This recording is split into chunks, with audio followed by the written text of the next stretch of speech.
História é um ponto de encontro. Quinzenalmente eu converso sobre temas relacionados à história, política e revolução. A intenção é que seja um espaço para socializar reflexões impertinentes. Ajudem a manter a periodicidade e, quem sabe, poderei produzir nosso ponto de encontro semanalmente. Agora, vamos ao nosso episódio. O episódio 1 do Fio da História é a minha entrevista sobre a conjuntura política na República Bolivariana da Venezuela para a televisão comunitária do Rio de Janeiro. Abordarei um pouco da história, dos ataques do imperialismo estadunidense, das mentiras da mídia corporativa e os caminhos da Revolução Bolivariana. Da aprovação da Constituição Bolivariana, em que a Venezuela se transforma na República Bolivariana da Venezuela, o Chávez começa a ter condições de implementar uma série de iniciativas de políticas públicas voltadas para a maioria da população. A sociedade venezuelana é uma sociedade com um índice de miséria muito alto, muito analfabetismo, pouquíssima saúde pública, e a partir daí o Chávez começa a mudar essa... Claro, havia todo um acúmulo de experiência popular, de cobrança de governos, de exigência de uma democracia participativa e protagônica, que vai dar base social para que o governo do Chávez consiga avançar nesse sentido. Claro, precisa de recurso. E aí o grande desafio do Chávez qual foi? Enfrentar os que controlavam a PDVSA. E a partir do momento em que ele ataca os que controlavam a PDVSA, desprivatizando a PDVSA, transformando a PDVSA realmente numa empresa pública, que ele vai despertar os maiores ódios em relação ao chavismo, à sua figura e aos setores populares da Venezuela. O imperialismo americano vai claramente demarcar esse campo a partir desse momento e vai colocar o Chávez como o inimigo público número 1 dos Estados Unidos na América Latina e na América Central, enfim. Por quê? Chávez começa a articular a ALBA, desarticula a ALCA, começa a utilizar esse recurso da PDVSA e cria a Petrocaribe, em que ele alimenta de petróleo as nações do Caribe, contribui com Cuba, trocando petróleo por médicos cubanos que vão para a Venezuela e implementam um projeto chamado Missão Bairro Adentro. Enfim, Chávez tinha, por outro lado, uma concepção muito clara.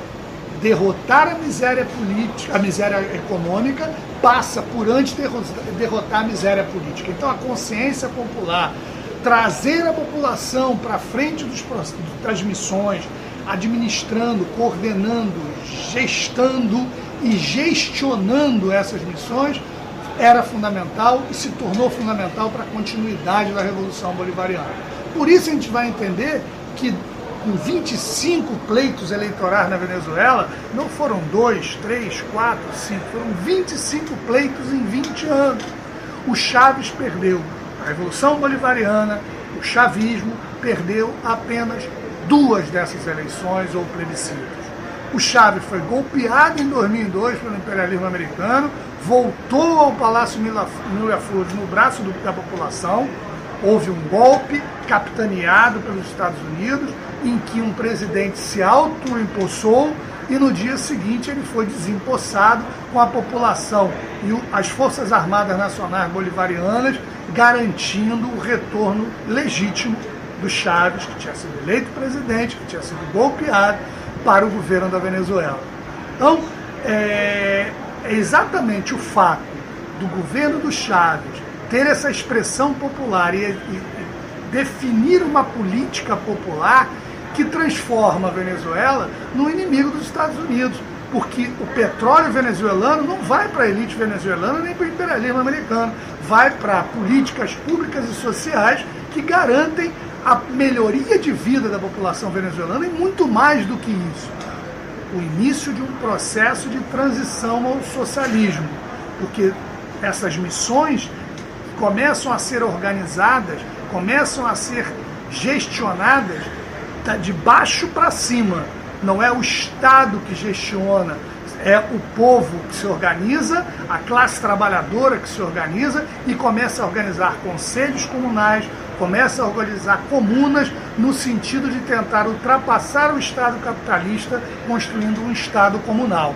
Aí isso obviamente coloca um sinal vermelho para o imperialismo e em 2015 o Obama faz um decreto em que começa um bloqueio violento à Venezuela. E é a partir desse bloqueio que a Venezuela começa a experimentar uma guerra econômica de profundas consequências para o cotidiano do venezuelano. Não é, obviamente, o que se mostra na televisão. Pessoas estão morrendo de fome, estão pela rua comendo lixo. Eles pegam coisas que nós podemos pegar no centro do Rio de Janeiro. Se você na sexta-feira andar por alguns lugares no centro do Rio de Janeiro, você vai ver gente pegando comida no lixo. Então você pode pegar essa imagem e dizer, olha que essa é a realidade brasileira, estão comendo lixo. Lamentavelmente, nós temos uma pobreza extrema ainda no nosso país, como existe pobreza ainda na Venezuela. Mas não é o povo inteiro que está passando. Existe uma guerra econômica violenta na Venezuela, em que a Venezuela é impedida de comprar alimentos, é impedida de comprar remédios, é impedida de comprar insumos para produzir vários produtos. Por quê? Porque existe um bloqueio norte-americano. Claro, a Venezuela tem um limite, ela sempre foi organizada pela sua classe dominante como uma economia voltada para fora, para o petróleo, para a utilização do petróleo.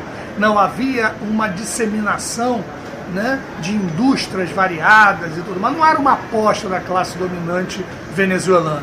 Nos últimos 20 anos, o governo do Chávez, o governo de Maduro, tentou modificar essa realidade, mas não se modifica essa realidade de uma hora para outra. Mas várias iniciativas foram feitas, várias iniciativas estão sendo feitas, e até 2015 a economia venezuelana vinha caminhando muito bem, diminuiu a pobreza enormemente na Venezuela, acabou-se com o analfabetismo, era um dos países com a melhor saúde na América Latina. O que começa a diminuir esses índices, apesar de no ano passado o IDH venezuelano ficar acima do IDH brasileiro, mas obviamente diminuíram esses índices em função desse bloqueio, em função de uma guerra econômica que visa única e exclusivamente derrubar o governo Maduro e se apossar não apenas do petróleo venezuelano, mas se apossar das maiores reservas de ouro da América Latina que estão na Venezuela, das reservas de coltan, da reserva de vários outros minerais, que a Venezuela é riquíssima e que os Estados Unidos têm interesse em expropriar essa riqueza do povo venezuelano. E o povo venezuelano não vai aceitar voltar atrás. Não vai aceitar jamais voltar atrás. As últimas notícias que vêm da Venezuela demonstram claramente isso. Foi feito uma sabotagem no sistema elétrico na Venezuela. A Venezuela ficou com um apagão vários dias e nem por isso houve manifestação nas ruas, quebra-quebra. Eu não me lembro quando foi nos Estados Unidos, não sei se foi década de 70, não sei se foi Los Angeles, mas eu me lembro de uma cidade americana que teve um blackout e a população saiu à rua quebrando, saqueando, roubando e não havia crise humanitária nenhuma. E na Venezuela isso não aconteceu. Não houve uma quantidade enorme de saques, não houve quebra-quebra. O povo se organizou e está enfrentando esse apagão de uma forma identificada com um processo que vem acontecendo político na Venezuela. O imperialismo para tentar derrotar a Venezuela vai ser muito difícil.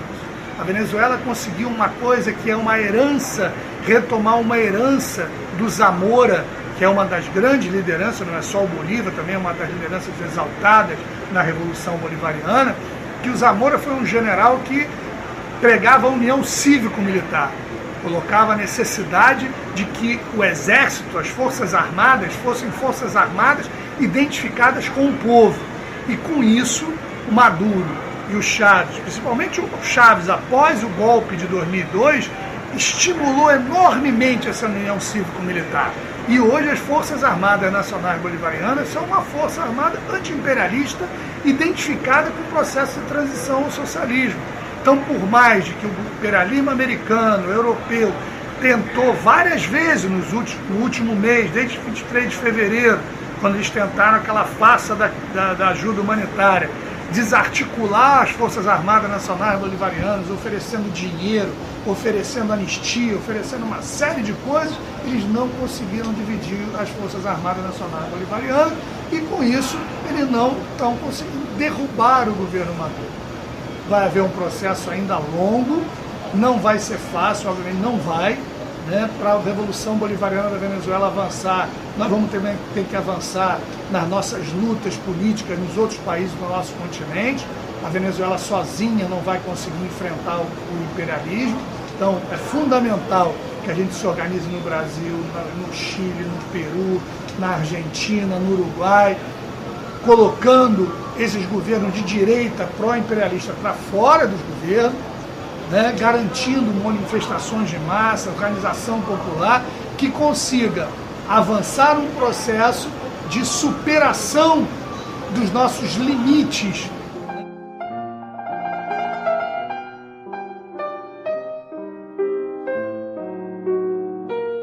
Espero que tenha gostado. Você pode propor temas e fazer críticas através dos comentários. Um grande abraço e até o próximo episódio.